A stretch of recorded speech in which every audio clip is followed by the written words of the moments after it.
नमस्कार मित्रांनो, अजित पवार यांच्या निधनानंतर राष्ट्रवादीच्या दोन्ही गटात संघर्ष सुरू झाला आहे। निधनाच्या तिसऱ्याच दिवशी राष्ट्रवादीच्या नेत्या सुनेत्रा पवारांनी उपमुख्यमंत्री पदाची शपथ घेतली। राष्ट्रवादीच्या वरिष्ठ नेत्यांनी शरद पवारांना शह देण्यासाठी हा शपथविधी घडवून आणला असा आरोपही विरोधकांकडून करण्यात येत आहे। या सगळ्या पार्श्वभूमीवर शिवसेना शिंदे गटाचे नेते रामदास कदम यांनी राष्ट्रवादीचे प्रदेशाध्यक्ष सुनील तटकरे यांच्यावर खळबळजनक आरोप केले आहे। अजितदादांना सुनील तटकरेंनी संपवलं असल्याचं वक्तव्य त्यांनी केलं आहे। राजकारणात जो माझ्या मुलाला संपवण्याचा प्रयत्न करू शकतो तो काहीही करू शकतो, अशा आशयाचं वक्तव्य कदम यांनी केलं आहे। शिवसेना शिंदे गट आणि राष्ट्रवादी काँग्रेस दोन्ही पक्ष महायुतीचा भाग आहेत, तरीही कदम यांनी अशा प्रकारे तटकरे यांच्यावर टीका केल्याने महायुतीत नव्या वादाला तोंड फुटण्याची शक्यता आहे।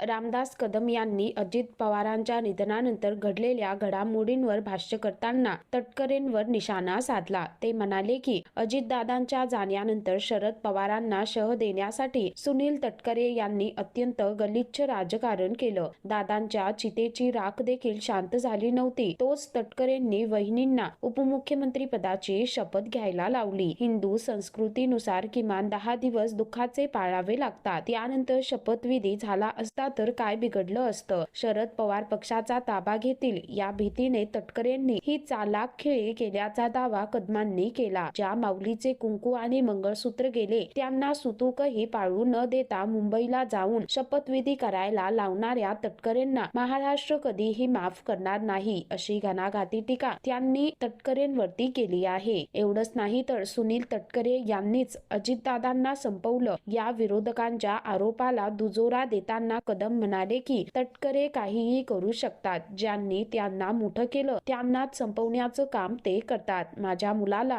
राजकारणात संपवण्याचा प्रयत्न ज्यांनी केला त्यांच्याकडून दुसरी काय अपेक्षा करणार, असा सवाल त्यांनी उपस्थित केला। त्यांच्या या आरोपानंतर राज्याच्या राजकारणात एकच खळबळ उडाली आहे।